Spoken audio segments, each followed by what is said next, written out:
अब देखो यार, अगर तुम लोग Hulk Hogan, stone cold Steve Austin के फैन हो तो ये वीडियो तुम्हारे लिए होने वाली है, क्योंकि गाइज रेसलमेनिया पर इन दोनों के अपीयर होने को लेकर बैक स्टेज से बहुत बड़ी अपडेट आ रही है। डब्ल्यूडब्ल्यूई के रेसलमेनिया के सेट डिजाइन को लेकर स्टेडियम से काफी बड़ा फुटेज आ चुका है। बेकी लिंच का डब्ल्यूडब्ल्यूई कॉन्ट्रैक्ट एग्जैक्टली कब एक्सपायर होगा, बेकी लिंच ने फाइनली ये रिवील कर दिया है।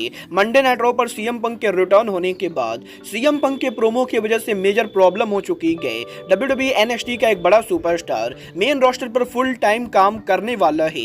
विंस मैकमैन के बैक स्टेज पर क्रिएटिव पावर को लेकर ड्रू मैकिंटायर का काफी बोल्ड स्टेटमेंट आ रहा है। तो गाइज वहीं डब्ल्यूडब्ल्यूई के बाहर एक बड़े शो के ऊपर सीएम पंक उनका इंटरव्यू देने वाले गए। तो गाइज चलिए बिना किसी देरी के शुरू करते हैं इस वीडियो को, और सबसे पहले बात करेंगे रेसलमेनिया की। बात करें अगर यहाँ पर रेसलमेनिया की, तो गाइज ये बात तो हम सभी लोगों को मालूम है, अब यहाँ पर डब्ल्यूडब्ल्यूई के रेसलमेनिया को मुश्किल से मात्र 10 दिन बचे गए, और जब अब की रेसलमेनिया फाइनली होने वाला है तो गाइज यही स्टेडियम की तरफ से डब्ल्यूडब्ल्यूई के रेसलमेनिया के सेट डिजाइन को लेकर फुटेज आ रही है। गाइज फाइनली यहां पर डब्ल्यूडब्ल्यूई कंपनी ने फिलाडेल्फिया के अंदर रेसलमेनिया को लेकर उनका सेट डिजाइन बनाना शुरू कर दिया है। और अगर आप लोग इस पिक्चर और वीडियो को देखोगे तो आपको यह पता चलेगा कि डब्ल्यूडब्ल्यूई कंपनी और करंटली यहां पर उनके स्टेज को बना रही है। और गाइज यहां पर स्टेडियम के अंदर रेसलमेनिया के काफी सारे अल्फाबेटिकल लेटर रखे हुए हैं। और गाइज इससे हमें यह पता चलता है कि डब्ल्यूडब्ल्यूई कंपनी इस साल रेसलमेनिया का एक बड़ा सा हेडलाइन बनाने वाली है, जो यहां पर अल्फाबेटिकल लेवल में हमें देखने को मिलेंगे। देखना बहुत ही दिलचस्प होने वाला है कि रेसलमेनिया का फाइनल सेट डिजाइन कैसा होता है।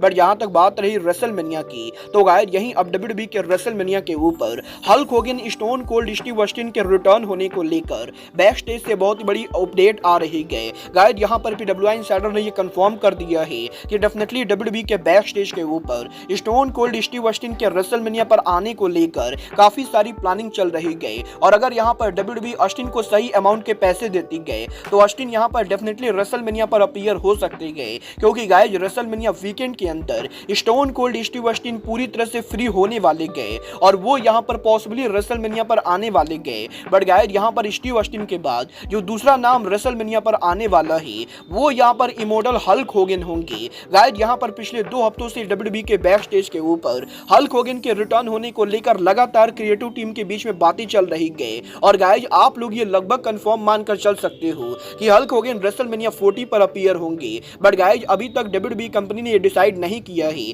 कि हल्क होगन एग्जैक्टली रेसलमेनिया पर क्या करेंगे। ये तो आने वाला टाइम बताएगा कि इमोर्टल हल्क होगन और स्टीव ऑस्टिन के साथ साथ और कौन कौन से लेजेंड रेसलमेनिया पर उनका शॉकिंग रिटर्न करते गए। बट गाइज चलिए फिलहाल आगे बढ़ते हैं और बात करते हैं डब्ल्यूडब्ल्यूई में बेकी लिंच के कॉन्ट्रैक्ट सिचुएशन की। बात करें अगर यहाँ पर बेकी लिंच की, तो गाइज ये बात तो मैं आपको ऑलरेडी बता चुका हूँ। 2024 में बेकी लिंच और उनके हस्बैंड सेथ रॉलिंस दोनों का डब्ल्यूडब्ल्यूई कॉन्ट्रैक्ट फाइनली यहाँ पर ओवर होने वाला है। और गाइज अब यहाँ पर बेकी लिंच ने खुद ये कंफर्म कर दिया है कि एग्जैक्टली डब्ल्यूडब्ल्यूई के अंदर बेकी लिंच का कॉन्ट्रैक्ट कब एक्सपायर होगा। गाइज यहाँ पर बेकी लिंच ने कंफर्म कर दिया है कि अब से यहाँ पर मात्र 2 महीनों के अंदर बेकी लिंच का डब्ल्यूडब्ल्यूई कॉन्ट्रैक्ट ओवर होने वाला है। और गाइज मई 2024 के अंदर डब्ल्यूडब्ल्यूई के अंदर बेकी लिंच का कॉन्ट्रैक्ट एक्सपायर होने के बाद अगर यहां पर डब्ल्यूडब्ल्यूई सही अमाउंट पे करती है तो बेकी लिंच डब्ल्यूडब्ल्यूई कंपनी के साथ स्टे करेंगी। और अगर यहां पर डब्ल्यूडब्ल्यूई सही अमाउंट पे नहीं करती है तो बेकी लिंच डब्ल्यूडब्ल्यूई कंपनी को लीव करेंगी। गाइज मुझे तो यहां पर नहीं लगता है कि डब्ल्यूडब्ल्यूई को बेकी लिंच को जाने देना चाहिए। अब ये तो आने वाला टाइम बताएगा कि आने वाले 2 महीनों के अंदर डब्ल्यूडब्ल्यूई बेकी लिंच को न्यू कॉन्ट्रैक्ट ऑफर देती है या नहीं। बट गाइज जहां तक बात रही ऑफर की, तो गाइज यही डब्ल्यूडब्ल्यूई एनएक्सटी सुपरस्टार कार्मेलो के डब्ल्यूडब्ल्यूई के मेन रोस्टर पर मूव करने को लेकर फाइनली बैक स्टेज से काफी बड़ी अपडेट आ रही है। गाइज ये बात तो हम सभी लोगों को मालूम है, डब्ल्यूडब्ल्यूई के स्मैकडाउन पर अपीयर होने के बावजूद भी कार्मेलो यहां पर अब भी डब्ल्यूडब्ल्यूई के एनएक्सटी शो के ऊपर काम कर रहे गए। बट गाइज यही अब फाइटफुल की तरफ से ये अपडेट आ रही है कि पॉसिबली यहां पर आने वाले 2 महीनों के बाद कार्मेलो यहां पर एनएक्सटी को फुल टाइम लीव करने वाले गए। और गाइज यहां पर मई महीने के बाद कार्मेलो यहां पर परमानेंटली मेन रोस्टर के ऊपर मूव करेंगे। और गाइस समर 2024 के अंदर कार्मेलो को एक्टिव तौर पर मेन रोस्टर के ऊपर बुक किया जाएगा। ये तो आने वाला टाइम बताएगा कि एनएक्सटी के अंदर कार्मेलो की काफी सक्सेसफुल करियर के बाद मेन रोस्टर पर ट्रिपल एच कैसा कार्मेलो को बुक करते गए। बट गाइस जहां तक बात रही बुक करने की, तो गाइस यहीं अब ड्रू मैकिंटायर की तरफ से डब्ल्यूडब्ल्यूई में ट्रिपल एच और विंस मैकमैन के बुकिंग डिफरेंस को लेकर काफी बड़ा स्टेटमेंट आ रहा है।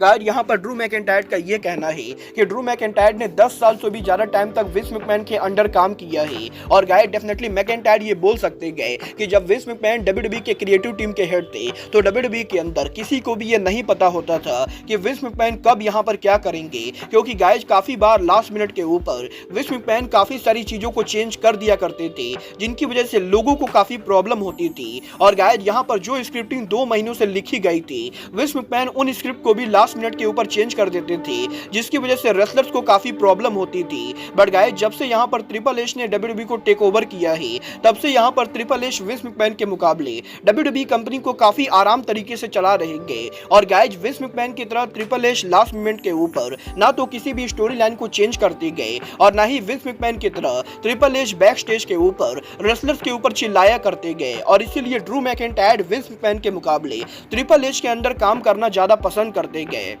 वेल गाइज ये तो बात थी विंस मैकमैन और ट्रिपल एच की। बट गाइज चलिए फिलहाल आगे बढ़ते हैं और बात करते हैं डब्ल्यूडब्ल्यूई सुपरस्टार सीएम पंक की। वेल बात करें अगर यहाँ पर सीएम पंक की तो गाइज ये चीज तो हम सभी लोगों ने देखी। डब्ल्यूडब्ल्यूई के इस हफ्ते मंडे नाइट रॉ के ऊपर शिकागो में सीएम पंक के रिटर्न शो के ऊपर सीएम पंक ने यहाँ पर उनका 20 मिनट का लंबा चौड़ा प्रोमो कट किया, जिस प्रोमो के अंदर सीएम पंक ने काफी सारी ऐसी चीजें बोली जो डब्ल्यूडब्ल्यूई कंपनी बिल्कुल भी एक्सपेक्ट नहीं कर रही थी। और वैसे तो डब्ल्यूडब्ल्यूई के अंदर हर रेसलर का प्रोमो पूरी तरह से यहाँ पर स्क्रिप्टेड होता है, but guys Monday night raw के ऊपर पंक ने जो प्रोमो कट किया था, उस प्रोमो के अंदर सीएम पंक ने काफी सारी ऐसी चीजें बोली जो ना तो डब्ल्यूडब्ल्यूई के बैक स्टेज पर लोगों को मालूम थी और ना ही डब्ल्यूडब्ल्यूई के राइटर्स को मालूम था। और वैसे तो यहाँ पर जब सीएम पंक के प्रोमो को बनाया जा रहा था तो सीएम पंक, सेथ रॉलिंस और ड्रू मैकिंटायर इन तीनों की तरफ से प्रोमो को काफी ज्यादा स्क्रिप्टिंग में मदद की गई थी। बट गाइस जब यहाँ पर लाइव टीवी के ऊपर पंक ने प्रोमो कट किया तो प्रोमो के अंदर पंक ने कई सारी ऐसी चीजें बोली जो डब्ल्यूडब्ल्यूई कंपनी ने पहले से प्लान नहीं की थी। और जब यहां पर सीएम पंक ने मंडे नाइट रॉ के ऊपर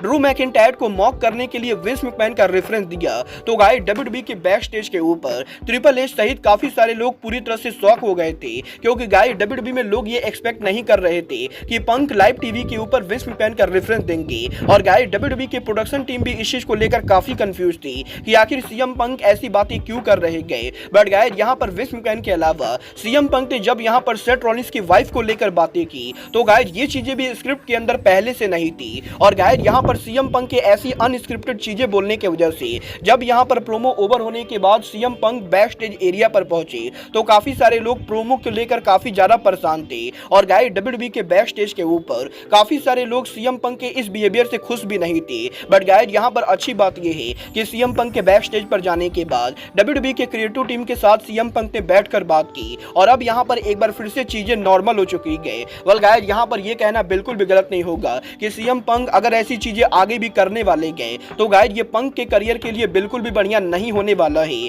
क्योंकि गाइस यहां पर सीएम पंक अगर से ही लगातार अनस्क्रिप्टेड चीजें करेंगे तो ये यहां पर डब्ल्यूडब्ल्यूई कंपनी पर भारी पड़ेगी। और जब चीजें डब्ल्यूडब्ल्यूई कंपनी पर भारी पड़ेगी तो ऑटोमेटिकली चीजें यहां पर सीएम पंक पर भी भारी पड़ेगी। वेल गाइस ये तो बात है सीएम पंक के रॉ पर अनस्क्रिप्टेड प्रोमो की। बट गाइस जहां तक बात रही सीएम पंक की तो गाइस अब मैं आपको बता दूं डब्ल्यूडब्ल्यूई पर सीएम पंक के रिटर्न होने के बाद सीएम पंक पहली बार उनका 1-on-1 लॉन्ग इंटरव्यू करने वाले गए। गाइस यहां पर एरियल हेलवानी ने यह कंफर्म कर दिया है कि 1 अप्रैल को यहां पर डब्ल्यूडब्ल्यूई के रेसलमेनिया से पहले सीएम पंक पहली बार उनका 1-on-1 लाइव इंटरव्यू करने वाले गए। और गाइस 1 अप्रैल के ऊपर सीएम पंक एमएमए हावर शो के ऊपर अपीयर होंगे, जहां पर सीएम पंक के लंबे इंटरव्यू के अंदर वो डब्ल्यूडब्ल्यूई पर उनके रिटर्न के साथ साथ AEW से उनके डिपार्चर को लेकर बात करेंगे। और गाइस पंक के इस इंटरव्यू के अंदर वो काफी सारे बड़े खुलासे करने वाले गए। वेल गाइस देखना बहुत ही दिलचस्प होने वाला है कि पंक के सिर्फ एक प्रोमो की वजह से इतने बवाल होने के बाद